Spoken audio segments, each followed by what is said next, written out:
नमस्कार, बुलेटिन में आपका स्वागत है। मैं हूं आपके साथ आशा सरमाल। चलिए शुरुआत करते हैं बुलेटिन के इस वक्त की बड़ी खबर से शुरुआत करेंगे। आपको बताते चले कि लगातार बड़ी खबर अवंतीपुरा से निकलकर सामने आ रही है। यहां पर अवंतीपुरा में एसपी और उसके परिवार पर आतंकी हमले का बड़ा खुलासा हुआ है। विदेशी आतंकियों ने एसपीओ के आवास पर यह हमला किया था। सूत्रों के हवाले से ये पूरी खबर। और हमले में एसपीओ फयाज अहमद शहीद हुए थे और फयाज अहमद की पत्नी और बेटी ने भी इलाज के दौरान यहां पर दम तोड़ दिया है और तीनों को आज नम आंखों के साथ सपुर्दे खाक किया जाएगा। इस वक्त की बड़ी खबर आप देखिए अवंतीपुरा से सामने आ रही है, जहां पर एसपीओ को निशाना बनाने की कोशिश की गई और आतंकियों ने इन पर हमला किया, जिसमें एसपीओ शहीद हो गए हैं और साथ ही साथ उनकी बेटी और पत्नी भी यहां पर आप देखिए किस तरह से उन्हें अस्पताल पहुंचाया गया पहले, लेकिन वहां जख्मों के ताव ना सहते हुए उन्होंने भी दम तोड़ दिया। साफ तस्वीरें आपके सामने अवंतीपुरा से ही उनके घर के अंदर आप देखिए मातम पसरा हुआ है, लगातार लोगों का हुजूम वहां पर। लेकिन सबसे बड़ी घटना आप ये देखिए कि अवंतीपुरा से ही निकलकर सामने आ रही है, जहां पर एसपीओ और उसके परिवार पर आतंकियों की तरफ से हमला किया जाता है। यह बड़ा खुलासा किया गया है और विदेशी आतंकियों ने एसपीओ के आवास पर यह हमला किया है, यानी ये आतंकी विदेश से यहां पर पहुंचे हुए थे जिसने यहां हमला करने की कोशिश की है। ये सारी खबर सूत्रों के हवाले से। और हमले में एसपीओ फयाज अहमद शहीद हो गए थे और फयाज अहमद की पत्नी और बेटी को इलाज के लिए अस्पताल में भर्ती करवाया गया था, लेकिन इसी दौरान आप देखिए उन्होंने भी यहां दम तोड़ दिया और तीनों को आज नम आंखों के साथ सपुर्दे खाक किया जा रहा है और भारी तादाद में लोग वहां पर पहुंचे हुए हैं। नम आंखों से सपुर्दे खाक आज इन्हें किया जा रहा है। लेकिन सवाल आप ये देखिए कि आतंकी किस तरह से यहां पर पहुंचते हैं, एसपीओ को अपना निशाना बनाते हैं। उनकी बेटी और उनकी पत्नी भी यहां पर घायल हो जाती हैं और जख्मों के ताव ना सहते हुए उनकी भी मौत हो जाती है। तो पूरे घर के अंदर इस वक्त मातम पसरा हुआ है। लगातार तस्वीरों में भी आप देखिए किस तरह से अब यहां पर सपुर्दे खाक इन्हें किया जाएगा। लेकिन बड़ा सवाल यहां पर यह है कि ये सारे आतंकी विदेशी बताए जा रहे हैं, सूत्रों के हवाले से ये सारी खबर। और इसी खबर पर ज्यादा जानकारी के लिए हमारे संवाददाता फिदा हुसैन हमारे साथ जुड़ चुके हैं। फिदा, क्या कुछ है अपडेट? कि एक तरह से दिल दहलाने वाली खबर जो है दक्षिण कश्मीर के जिला पुलवामा के हारी पारी इलाके से कल शाम को सुनने को मिली, जब एक घर में जो मिलिटेंट है वो घुस गए और उन्होंने एक पूरे घर का सफाया किया है। एक तरह से यही कहे, यानी कि उसकी बीवी और बेटी जो है 25 तक बताया जाता है। और अब जो है कश्मीर घाटी के वो वहां पर पहुंचे और उन्होंने वहां पर सिक्योरिटी व्यवस्था की जांच की और साथ ही साथ उनके घर भी गए और उन्होंने वहां पर श्रद्धांजलि प्रकट की। लेकिन यहाँ पर यही बता दो आपको कि इसमें ये बताया जाता है कि 2 विदेशी मिलिटेंट जो है वो इसमें शामिल है, उनका हाथ हो सकता है। लेकिन सूत्रों के अनुसार जो है ये खबर आ रही है। लेकिन कहीं न कहीं जो विदेशी आतंकी बताए जा रहे हैं उनकी पकड़ के लिए अभी तक क्या कुछ काम चल रहा है? बिल्कुल, मैं आपको बता दूं कि कल शाम से ही वहाँ पर उनकी पकड़ के लिए जो है सिक्योरिटी फोर्सेज ने बहुत सारी जगहों पर छापामार कार्रवाई की और बहुत सारी जगहों पर उन्होंने नाके जो है वो इजाफी लगाए हैं। और मैं बता दूं आपको कि अगर कल शाम की बात करेंगे, पूरी रात जो है सिक्योरिटी फोर्सेज जो है वो कहीं न कहीं पर मिलिटेंट की तलाश में थी। लेकिन आज सुबह की बात करेंगे, जब उनका अंतिम संस्कार किया गया तो वहाँ पर हजारों की तादाद में लोग जो है वो उमड़ पड़े और वहाँ पर उनका जो नमाज़ी जनाजा 3 शव जब निकाले गए तो कहीं न कहीं से वहाँ के लोग जो है उनकी आंख जो है वो नम थी और हर किसी की आंख में हमने वहाँ पे देखा कि आंसू नजर आ रहे थे। लेकिन यहाँ पर मैं आपको बता दूं कि जिस तरह से ये कल घटना हुई, ये वाक़ा पेश आया, उसके बाद सिक्योरिटी व्यवस्था को किस आतंकी तंजीम से ये ताल्लुक रखते थे? देखिए, अच्छा मैं बता दूं आपको कि अगर हम आतंकी संगठन की बात करेंगे, अभी तक वो संगठन के हवाले से नहीं बताया जा रहा है। लेकिन एक खबर आ रही है कि इसमें 2 विदेशी मिलिटेंटों का हाथ है और उनके पकड़ के लिए कल शाम बहुत सारे जगहों पर छापामार कार्रवाई की गई है। आशा, और फिदा ये बताइए कि जब ये हमला किया गया घर में और कितने लोग मौजूद थे, क्योंकि बेटी और पत्नी की भी मौत हो गई है, जो बहुत दुखद है। बिल्कुल ये बताया जाता है सूत्रों के अनुसार कि जब उन पर हमला हुआ और जब उनको लगा कि जो उनका शौहर है उन पर अटैक हुआ तो उनको बचाने के लिए वो भी कूद पड़ी, उसके साथ बेटी कूद पड़ी और कहीं न कहीं पर तीनों जो है वो गोली के निशाना बने। उसके बाद उनको आगे अस्पताल ले जाने की कोशिश की गई, लेकिन रस्ते में ही दम तोड़ तो वो दम तोड़ जाते। हालांकि गवर्नमेंट मेडिकल कॉलेज अनंतनाग भी लाने की कोशिश की गई थी।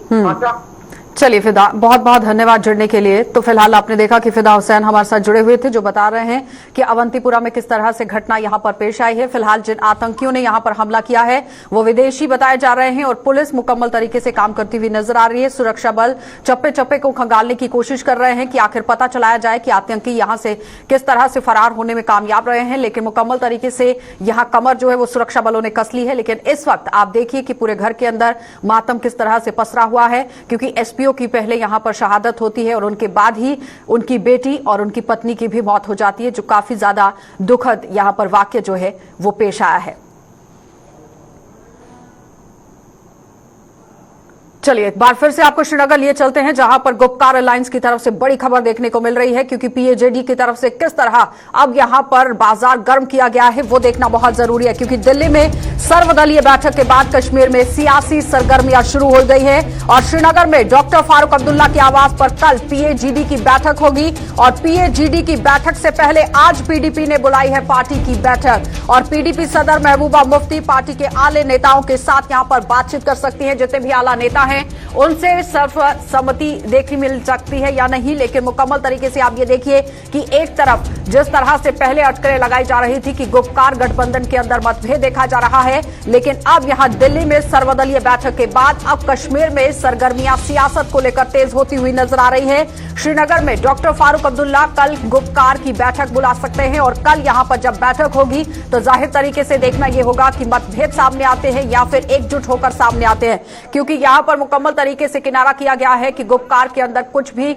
मतभेद नहीं है, गलत नहीं है, सब एकजुट होकर काम करेंगे। और पीएजीडी की बैठक से पहले आज पीडीपी ने बैठक बुला ली है। यह बहुत अहम है कि कल पीएजीडी की बैठक और आज यहां पर पीडीपी की तरफ से बैठक की जा रही है और पीडीपी सदर महबूबा मुफ्ती पार्टी के आला नेताओं के साथ यहां पर मंथन करेंगी, चर्चा करेंगी, बातचीत करेंगी। लेकिन किन किन मुद्दों को लेकर बातचीत होगी ये जानना बहुत जरूरी है। इसी खबर पर ज्यादा जानकारी लेंगे, हमारे सहयोगी तजमुल हमारे साथ जुड़ चुके हैं। तजमुल, जिस तरह से पहले अटकलें ये लगाई जा रही थी कि गुप्कार गठबंधन के अंदर बिल्कुल मतभेद जो है वो देखा गया, क्योंकि दिल्ली के अंदर आपने देखा कि डॉक्टर फारूक अब्दुल्ला ने किस तरह से पल्ला झाड़ दिया, लेकिन जैसे ही जम्मू का कश्मीर का रुख किया जाता है वहां पर यह साफ बता दिया गया कि गुप्कार अलायंस को लेकर वहां नहीं पहुंचे थे, अपनी अपनी पार्टी को लेकर पहुंचे थे। लेकिन कल अगर गुप्कार की बैठक होती है तो क्या लगता है किन किन बातों पर, मुद्दों पर चर्चा होगी? देखिए अक्षय, कल PAGD people's alliance for Gupkar declaration की इंतहाई अहम बैठक सुबह डॉक्टर फारूक अब्दुल्ला के निवास पे 11 बजे होगी, जिसमें पीडीपी अध्यक्ष और साबिक वज़ीर आला महबूबा मुफ्ती के अलावा सीपीआईएम के मोहम्मद यूसुफ तारिकान, अवामी नेशनल कॉन्फ्रेंस और दीगर पार्टी के लीडर मौजूद रहेंगे। लेकिन उससे कबल अभी जो इस वक्त पीपल्स डेमोक्रेटिक पार्टी के पोलो व्यू हेड ऑफिस में मोहम्मद सरताज मदनी का लॉन्गेस्ट डिटेंशन खत्म होने के बाद उनका आज पार्टी ऑफिस में इस्तेकबाल किया जाएगा, जिसमें जनरल सेक्रेटरी और वाइस प्रेसिडेंट पार्टी के जो हैं वो वहां पे मौजूद रहेंगे। लेकिन चूंकि ये बड़ी बैठक इसलिए आज मानी जाती है, जैसे कि आपने अपनी रिमार्क्स में ही कहा, क्योंकि पीटीपी इस तरह की सियासी सरगर्मियां नहीं चला रहा था जिसके लिए गुजरात थी। लेकिन पीएम और होम मिनिस्टर के आश्वासन के बाद, मीटिंग के बाद थोड़ा सा वो जो दूरी थी वो खत्म होने लगी है और अब बाज़ाब्ता तौर पर पीपल्स डेमोक्रेटिक पार्टी अपनी तरफ से मीटिंग का इनेकाद कर रही है। सरताज मदनी के वेलकम के लिए पार्टी के दीगर लीडर पहुंच गए। लेकिन कल की इस मीटिंग में चूंकि जब पीपल्स डेमोक्रेटिक पार्टी और नेशनल कॉन्फ्रेंस, दो बड़ी सियासी पार्टियां जो पीएजीडी के साथ हैं, उमर अब्दुल्ला ने कहा कि पीएजीडी बराबर है और उसमें कोई भी परेशानी नहीं है। और जिसके बाद पीएजीडी ने चूंकि जब दिल्ली का रास्ता लिया था तो उस वक्त प्रेस वार्ता में उन्होंने कहा था कि ये इंडिविजुअल कैपेसिटी में इन्विटेशन निकली, यहाँ से हालांकि महबूबा मुफ्ती ने डॉक्टर अब्दुल्ला को कहा था आप हमारी तरफ से जम्मू कश्मीर के मामला उठाइएगा। लेकिन कल की इस मीटिंग में पार्टी नेशनल पार्टी के जो लीडर मौजूद रहेंगे, साफ तौर पर लग रहा है कि इस बीच में इस मीटिंग में किन मुद्दों पर और दिल्ली में क्या कुछ मैराथन रहा और किन मुद्दों पर इत्तेफाक हुआ उस पर भी बातचीत हो सकती। लेकिन तजमुल, यहाँ बड़ा सवाल ये है कि पहले पीजीडी की यहाँ पर बैठक जो है वो कही गई है कि गुप्कार बैठक करेगा, लेकिन उससे पहले ही पीडीपी अपनी बैठक करती हुई नजर आ रही है। क्या लगता है कि पीडीपी एक अलग से अपना स्टैंड यहाँ पर क्लियर करेगी, एक एजेंडा तैयार करेगी, उसके बाद मीटिंग में भाग लेगी? देखिए, मीटिंग में भाग लेने से पहले डॉक्टर फारूक अब्दुल्ला, महबूबा मुफ्ती और बाकी लीडरों ने आपस में क्या मशावरत किए होंगे। कल की मीटिंग बड़ी अहम है कि मीटिंग में आने के बाद दोबारा पीएजीडी की मीटिंग बुलाने का मतलब है कि पीएजीडी अपने उसूलों पे बराबर है। और ये भी एक ग्रीन सिग्नल आप देखो कि मरकज ने प्राइम मिनिस्टर ने, होम मिनिस्टर ने जाते जाते कहा था आपस में तालमेल रखें। जैसे उन्होंने पीएचईडी पर कोई एतराज नहीं तो किया जमल है। कहीं ऐसा तो अगर नहीं है कि ये आपसी तालमेल फिर से डीडीसी चुनावों की तरह ही हो? इस बार भी विधानसभा चुनावों को लेकर ही तालमेल बनाया जाएगा, कुछ ऐसा? देखिए, न सिर्फ विधानसभा इलेक्शन के लिए उमर अब्दुल्ला ने कल गुलिस्तान न्यूज नेटवर्क के साथ कहा कि एनसी और पीडीपी बराबर कोऑर्डिनेशन के साथ आगे रहेगा, लेकिन इससे पहले कब तक इसका ऐलान करना होगा। उन्होंने कहा कि ऐलान करने से हमारे इस कोऑर्डिनेशन को नुकसान पहुंच सकता है। यानी कल का फारूक अब्दुल्ला महबूब मुफ्ती का एक साथ बैठना, दिल्ली के हवाले से जो इशू उस पर बैठना, मुझे लगता है कि विधानसभा इलेक्शन से पहले, डिलिमिटेशन से पहले जो भी issue Jammu Kashmir political level के हैं वो पीडीपी और एनसी इकट्ठा सॉर्ट आउट करने की कोशिश करेंगे। कल की ये बैठक जो है इंतहाई अहम, दिल्ली आने के बाद, वापस आने के बाद इस मीटिंग की बड़ी इंपॉर्टेंट। लेकिन तजम्मुल देखिए ना, दिल्ली के अंदर जो सर्वदलीय बैठक हुई वो सबने देखी, और बैठक के बाद किस तरह से बयानबाजी थी, बैठक से पहले किस तरह से बयानबाजी थी, वो भी सबने देखा। लेकिन अब अगर गुपकार यहां पर इस तरह से ये कल बैठक करता है तो कितना फायदा होगा, कितना फायदा मिलेगा गुपकार गठबंधन? देखिए, जम्मू कश्मीर के लोगों की जब आप बात करते हैं, जम्मू के लोगों की बात करते हैं, कश्मीर के लोगों की बात करें, तो किसी मेन स्ट्रीम पार्टी का इकट्ठा बैठना बड़ा अहम होता है और आवाम के फायदे के लिए भी होता है। जिस वक्त पीएचईडी की मिटिंग कर शुरू होगी, बाद में प्रेस वार्ता होगी, डॉक्टर अब्दुल्ला क्या कुछ कहेंगे, उमर अब्दुल्ला क्या कुछ कहेंगे, क्योंकि उमर अब्दुल्ला ने कहा कि मैं वो बदकिस्मत शख्स हूँ जिसको ऑल पार्टी मीटिंग में मौका नहीं मिला बोलने का। यानी आप यानी बोलने का मौका न मिलने के बाद अब जो बात उन्होंने वहां रखनी थी वो प्रेस के जरिए रख सकते हैं कि उनकी सोच में जम्मू कश्मीर को लेकर प्राइम मिनिस्टर की इस इन्विटेशन को क्या कुछ लेकिन कहा जा तजम्मुल, सकता क्या है। लेकिन लगता जो है भी कि हो, जब आप सर्वदलीय बैठक के अंदर मौजूद थे, वहां पर अगर आप अपना स्टैंड रखते, वहां पर आप अपनी बातों को रखते तो ज्यादा असर होता, ना कि प्रेस कॉन्फ्रेंस में अब आप बताने की कोशिश करते आम जनता को? देखिए, ये जो फोरम बना था ये असेंबली में जैसे लीडर अपोजिशन पीएचडी बेंच सारे इकट्ठे बैठते हैं। अल्ताफ बुखारी की अलग ओपिनियन है, मुजफ्फर बेग साहब की अलग ओपिनियन है, सज्जाद दोनों की अलग ओपिनियन है, एनसीपी की अलग ओपिनियन है। लेकिन बदकिस्मती रही उमर अब्दुल्ला वहां पे बात नहीं की, लेकिन बाद में उन्होंने कहा कि उन्हें मौका नहीं मिला, जब बोलना चाहा तो वक्त खत्म हो गया था। मुझे लगता है कि वहां की बात करने का मतलब कुछ और था, घर आकर या प्रेस कॉन्फ्रेंस कर उसके मानी कुछ और है। लेकिन तमाम उन्होंने कहा जो इश्यूज उन्हें थे वो सिमिलर थे, पीएचईडी के ही दायरे में थे, और डॉक्टर फारूक अब्दुल्ला ने वो बातें रखी हुई हैं। यानी कि जम्मू कश्मीर के अंदर जब पहुंचेंगे तो जम्मू कश्मीर की भाषा बोलेंगे, और जब पहुंचेंगे दिल्ली के अंदर तो दिल्ली की भाषा बोलेंगे। और अब सब जानते हैं, सब सियासतदान बहुत अच्छे से जानते हैं कि आने वाले समय में विधानसभा चुनाव अगर होते हैं तो जनता को किस तरह से लुभाना है, बरगलाना है और अपना फायदा देखना है, उसको लेकर काम चल रहा है। देखिए, सियासतदान का आपने कल सुना होगा, देखा होगा, उसमें उन्होंने कहा कि बाकी जब 40% वोट डीपीसी पे पड़े तो वो तो ज्यादा वोट पड़े हैं पीएचईडी, और उसके बाद असेंबली इलेक्शन होंगे या पार्लियामेंट के चुनाव होंगे, जो भी इलेक्शन होंगे वो चाहते हैं लोग पार्टिसिपेट करें। यानी उनका मतलब ये है कि एक स्थिति का हिस्सा हो सकते हैं जम्मू कश्मीर में ब्यूरोक्रेसी। लेकिन तजम्मुल, और जनता के जनता ने भरोसा दिखाया था और बहुत बड़े बड़े दावे किए गए थे कि जम्मू कश्मीर केंद्र शासित प्रदेश के अंदर डीडीसी चुनाव होने के बाद विकास होगा। गुपकार गठबंधन ने बहुत बड़े बड़े दावे पेश किए थे कि एकजुट होकर सबका विकास किया जाएगा, लेकिन विकास कितना हुआ वो सबके सामने, आम जनता के सामने है। अब विधानसभा के चुनावों को मद्देनजर रखते हुए कौन सा ऐसा मैनिफेस्टो तैयार किया जाएगा जो जनता को लुभाने में कारगर साबित होगा, ये देखने वाली बात है। देखिए, विकास तो मरकज ने करना है, एडमिनिस्ट्रेशन ने करना है, वो पीएचईडी ने नहीं करना है, वो इनके उम्मीदवारों ने नहीं करने हैं। आपने बड़गाम थी तजम्मुल, आम लोगों की आवाज वहां तक पहुंचाना बहुत जरूरी है, वो पहुंचाई जा रही है। लेकिन वाकई सही आपने कहा, जब आप वोट लेने के लिए सियासत करते हैं तो सियासत पर उतरना बड़ा मुश्किल होता है। आप विधानसभा के इलेक्शन में उमर अब्दुल्ला, महबूब मुफ्ती, फारूक अब्दुल्ला, उन्होंने जम्मू कश्मीर के हवाले से बात आपसी रखी। चलिए, बहुत बहुत धन्यवाद तजम्मुल जुड़ने के लिए। तो फिलहाल आपने देखा कि सैयद तजम्मुल हमारे सहयोगी हमारे साथ जुड़े हुए थे, जो पूरी जानकारी दे रहे हैं कि किस तरह से गुपकार गठबंधन अब कल यहां पर बैठक कर सकता है, मीटिंग हो सकती है, चर्चा हो सकती है। लेकिन उससे पहले ही पीडीपी ने यहां पर चर्चा करना शुरू कर दी है, बातचीत करना शुरू कर दी है। लेकिन अब देखना यह होगा कि गुपकार गठबंधन कितना फायदा आम जनता को देगा और किस तरह से ये काम आगे देखा जा सकता है, ये बहुत बड़ा सवाल है। लेकिन अब आप देखिए कि सर्वदलीय बैठक के बाद एक बार फिर से गुपकार गठबंधन जो है वो हरकत में आता हुआ नजर आ रहा है। चलिए अब आपको जम्मू भी लिए चलते हैं, क्योंकि आज जम्मू से भी हैरान करने वाली खबर और बड़ी खबर देखने को मिली है। क्योंकि कालूचक इलाके से ही बड़ी खबर देखने को मिल रही है, जहां पर अब जम्मू के कालूचक मिलिट्री स्टेशन में देर रात 2 ड्रोन देखे गए हैं और सतत जवानों की फायरिंग के बाद मौके से गायब हुए हैं दोनों ड्रोन। और ड्रोन देखे जाने के बाद यहां पर और ज्यादा सुरक्षा व्यवस्था बढ़ा दी गई है। और शनिवार देर रात सतवारी टेक्निकल एयरपोर्ट पर ड्रोन से गिराए गए थे 2 बम, जिसकी वजह से पूरे जम्मू शहर के अंदर हलचल मच गई थी। और मुकम्मल तरीके से ये पहली बार ऐसी घटना यहां पर एयरफोर्स स्टेशन पर पेश आई है। इससे पहले ऐसी घटना नहीं देखने को मिली थी, लेकिन ड्रोन पर भी किसी तरह से आप देखिए सवालिया निशान जो है वो एक्सपर्ट यानी कि डिफेंस एक्सपर्ट जो है वो लगाते हुए नजर आए थे कि ड्रोन किस वजह से एयरपोर्ट के अंदर पहुंचा और कैसे यहां पर ये 2 हमले किए गए। लेकिन इस वक्त जो बड़ी खबर निकलकर सामने आ रही है, आप देखिए अब जम्मू के कालूचक इलाके के अंदर की अगर बात करें, मिलिट्री स्टेशन में देर रात यहां 2 ड्रोन देखे गए हैं और सतर्क जवानों की फायरिंग के बाद दोनों ड्रोन यहां से गायब हुए हैं।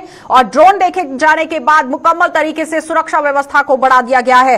और शनिवार देर रात यहां पर सतवारी टेक्निकल एयरपोर्ट पर भी 2 हमले होते हैं, जिसमें 2 यहां पर बम जो है वो फेंके जाते हैं, जिसमें एक का जब फेंका गया तो वहां छत उड़ गई, लेकिन दूसरे साथ साथ आप देखिए कि वो ग्राउंड में पड़ा था, जिसकी वजह से कोई जानी नुकसान तो नहीं झेलना पड़ा। लेकिन बड़ा सवाल यहां पर यह है किस तरह से अब आतंकी जो हैं वो यहां पर पैर पसारते हुए नजर आ रहे हैं, यानी ड्रोन का इस्तेमाल किस तरह से किया जा रहा है। ये पूरी पिक्चर को खंगालना बहुत जरूरी है कि आखिर ये कौन लोग थे, संदिग्ध लोग थे या फिर आतंकी थे।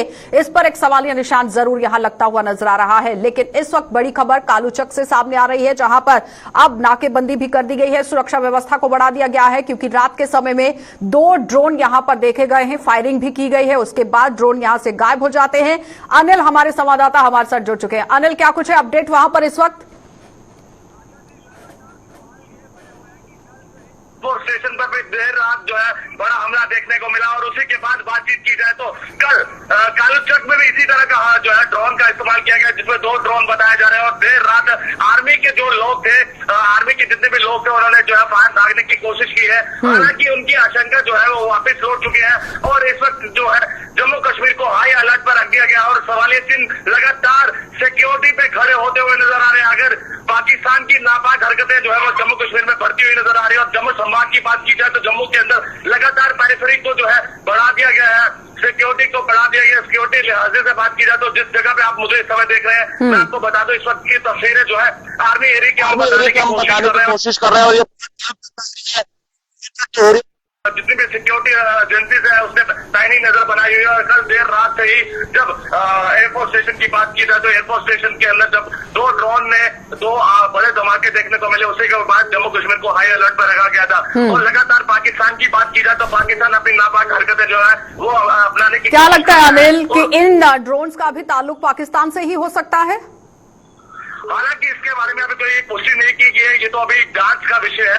इसके बारे में जो है जांच जुटाई जा रही है और आर्मी लगातार जो है इसके बारे में जो है जांच कर रही है। कोई प्रेस ब्रीफिंग की गई अनिल अभी तक यहाँ पर? ड्रोन का आना हमारे जम्मू कश्मीर में और खासकर जम्मू संभाग की बात करें तो यहाँ से लगभग बॉर्डर खिते की बात करें तो जिस तरह कल भी हमने बताया था कि 13 से 14 किलोमीटर बॉर्डर एरिया है। अगर बॉर्डर एरिया से लगातार ये ड्रोन आ रहे हैं तो कहीं ना कहीं कल भी आशंका जताई जा रही थी कि जैश ए मोहम्मद का इसके बीच में हाथ हो सकता है। हालांकि अभी इसके बारे में पुष्टि नहीं की गई है। क्योंकि अनिल देखिए, सबसे पहले जम्मू एयरपोर्ट पर आप देखिए किस तरह से हरकतें कल देखी गई हैं। टेक्निकल एयरपोर्ट पर ये सारा वाकया पेश आता है। उसके साथ ही आपने ये भी देखा कि 5 किलो आईडी के साथ एक आतंकी को गिरफ्तार किया गया, टीआरएफ से ये ताल्लुक रखता था। और उसके साथ ही अब तीसरा हमला आप देखिए करने की कोशिश की गई है, जो कालूचक के अंदर देखने को मिल रहा है। 2 ड्रोन पहुंचते हैं, फायरिंग के बाद गायब हो जाते हैं। लेकिन सवालिया निशान यहां पर यह है कि आखिर ड्रोन के आने का जो सिलसिला शुरू हुआ है वो किस वजह से और कहां से, ये खंगालना बहुत जरूरी है। इस पर कोई जानकारी दी गई अभी तक? जी, अभी इसके बारे में कोई जानकारी नहीं दी गई। हालांकि लगातार बात कर रहे हैं, पाकिस्तान की नापाक हरकतें जो है वो देखने को मिल रही है। और आखिरकार ये सवालिया चिन्ह खड़ा हो रहा है कि जम्मू के अंदर आखिर कौन उनके हैंडलर या ओजी वर्कर जो यहाँ पर बैठे हैं, जो पूरी वारदात को अंजाम देने की कोशिश कर रहे हैं। और कल एयरबेस की बात की जाए तो एयरबेस के अंदर भी इसी तरह का 2 बड़े धमाके जो है वो देखने को मिले थे। और कालूचक की बात की जाए तो कालूचक के अंदर भी चाइना के 2 ड्रोन का वही कहीं ना कहीं जो 2 बड़े ड्रोन जो है वो देखने को मिले हैं। और आर्मी सतर्क के बावजूद उन पर फायर दागे के कहना कि ये बताया जा रहा है कि 2 से 15 राउंड तक जो है उन पर दागे गए। हालांकि ये देखने वाला समय है कि वो अनिल, आज यहाँ पर कोई इन्वेस्टिगेशन टीम्स पहुंची हैं अभी तक? हालांकि इन्वेस्टिगेशन की जा रही है और इन्वेस्टिगेशन जिस तरह से कल भी जो एनआई की टीम जो है एयरबेस पे पहुंची थी। हालांकि आर्मी एरिया के अंदर किसी भी जाने को अनुमति नहीं दी गई है। हालांकि अभी जो देखा जा रहा है कि जांच एजेंसी जो है पैनी नजर बनाए हुए हैं और लगातार जम्मू कश्मीर को हाई अलर्ट पर रखा गया है। लेकिन अनिल, सवाल यहाँ पर यह है कि क्या मिलिट्री स्टेशन के अंदर किसी आला अधिकारी ने कोई प्रेस ब्रीफिंग करने की कोशिश की है? कोई बयान निकलकर सामने आया है? अच्छा जी, अभी इसके बारे में कोई ब्रीफ नहीं किया गया। हालांकि अभी कोई भी सामने नजर नहीं आई है, क्योंकि लगातार अगर हम बात कर रहे हैं ड्रोनों का आना लगातार ऊंच इलाका हो चाहे वो हमारा अखनूर इलाका हो, और अब जिस तरह से कल एयरबेस पे देखा गया उसके बाद कल देर रात कालूचक में भी इसी तरह के 2 ड्रोन देखने को। चलिए अनिल, बहुत बहुत धन्यवाद जुड़ने के लिए। तो फिलहाल आपने देखा कि अनिल हमारे संवाददाता ग्राउंड से हमारे साथ जुड़े हुए थे, जो बता रहे हैं कि किस तरह से कालूचक इलाके को पूरी तरह से घेर लिया गया है। वहां पर सुरक्षा बलों ने अपनी नाकेबंदी तेज कर दी है। हर आने जाने वालों पर कड़ी नजर रखी जा रही है। साफ तस्वीरों में आप देखिए किस तरह से जम्मू कश्मीर पुलिस जो है वो मुस्तैद देखी जा रही है। लेकिन ये यहाँ पर तीसरा वाक्य देखने को मिल रहा है। कल 5 किलो आईडी के साथ एक आतंकी को गिरफ्तार किया जाता है, उसके साथ ही 2 और उसके साथी दबोचे जाते हैं, और उसके साथ ही टेक्निकल एयरपोर्ट पर भी 2 धमाके होते हैं, जो ठीक 5 मिनट के बाद दूसरा धमाका किया जाता है, जिसमें जानी नुकसान तो देखा नहीं गया है, लेकिन ड्रोन के जरिए ये पूरा नुकसान यहां पर करने की कोशिश की गई। एयरक्राफ्ट जिसका पूरी तरह से निशाना था लेकिन चूक गया।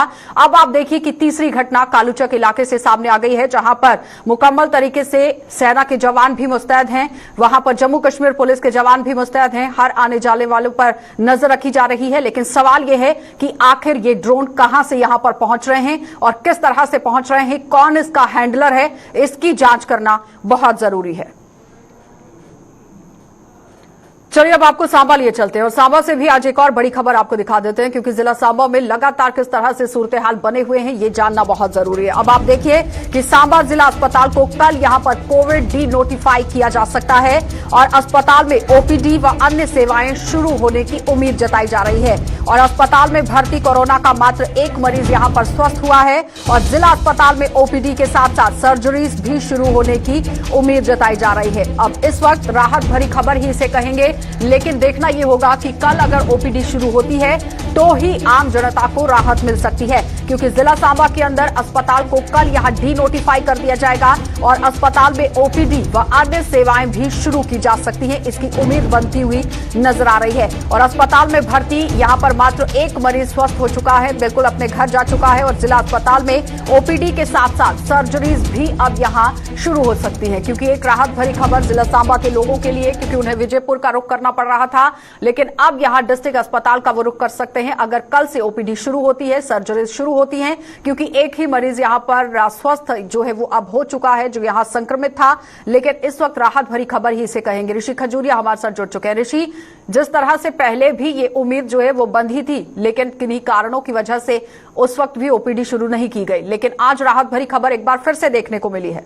देखिए, बिल्कुल आपने सही कहा, जिस तरह से एक राहत की खबर जिला सांबा के लोगों को मिली है, क्योंकि आपको बता दें कि इसमें 2 चीजें सामने आ रही है। जिस तरह से हम आपसे बात कर रहे हैं कि ओपीडी की सेवा जो पूरी तरह से अब बहाल होने जा रही है, मुझे लगता है कि 1 आध दिन में ये जो सेवाएं शुरू होंगी, जिसमें ओपीडी की सर्विसेज हैं, इमरजेंसी की सेवाएं हैं, सर्जरी की सेवाएं और लेबोरेटरीज की टेस्टिंग की सेवाएं जो वो शुरू हो जाएंगी। और इसके चलते अगर बात करें तो डायरेक्टरेट ऑफ हेल्थ सर्विसेज ने ये शनिवार देर शाम को ये ऑर्डर जारी कर दिया था कि जिला अस्पताल सांबा को अब डी नोटिफाई किया जा रहा है। लेकिन हमने अस्पताल प्रशासन से बात की तो उन्होंने कहा कि हमारे पास अभी 1 पेशेंट मौजूद है और 1 पेशेंट जब वो यहाँ से स्टेबल होकर डिस्चार्ज किया जाएगा उसके बाद अस्पताल को पूरी तरह से सैनिटाइज किया जाएगा और सैनिटाइज करने के बाद ये सारी सेवाएं जो है बहाल की जाएंगी। लेकिन हमने दूसरी तरफ डीसी सांबा से भी बात करना चाहिए कि उनकी तरफ से क्या कहना है, क्योंकि आपको याद होगा कि डीसी सांबा ने ये कहा था कि जब तक यहाँ से पेशेंट पूरी तरह से डिस्चार्ज होकर नहीं जाएंगे हम इसे डी नोटिफाई नहीं करेंगे। तो ऑर्डर जारी कर दिया गया, लेकिन अभी तक इस ऑर्डर को प्रशासन इंप्लीमेंट नहीं कर रहा है। यानी डायरेक्टोरेट ने पूरी तरह से हरी झंडी दे दी है कि आप लोग सेवाएं शुरू कर सकते हैं, लेकिन प्रशासन कहता है क्या कारण है, क्यों प्रशासन शुरू नहीं कर रहा?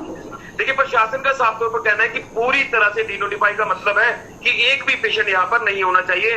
पेशेंट पूरी तरह से जब यहाँ से जाएंगे तो अस्पताल को सैनिटाइज करने में भी आसानी हो जाएगी। अदरवाइज जब एक पेशेंट भी होगा तो आपको पता ही है कि संक्रमण काफी जिस तरह से तेजी से फैला तो किसी कोई और चपेट में ना आ जाए, तो सैनिटाइजेशन करने में भी दिक्कत ना आए, इसलिए वो चाहते हैं कि पूरी तरह से पेशेंट यहाँ से डिस्चार्ज होकर जाएं, उसे स्टेबल तरीके से यानी आम जनता को जो उम्मीद बनती हुई नजर आ रही है उसमें अभी कहीं ना कहीं कश्मकश देखी जा रही है कि हो भी सकता है, नहीं भी हो सकता है, क्योंकि अगर प्रशासन अपनी पूरी तरह से यहाँ पर रजामंदी नहीं रखता है तो जाहिर तरीके से आम जनता को परेशानी झेलनी पड़ सकती है। ऋषि, देखिए, मुझे लगता है कि जितना समय लोगों ने निकाला है, जितना लोगों ने साथ दिया, तो मुझे लगता है कि एक आधे दिन की बात है।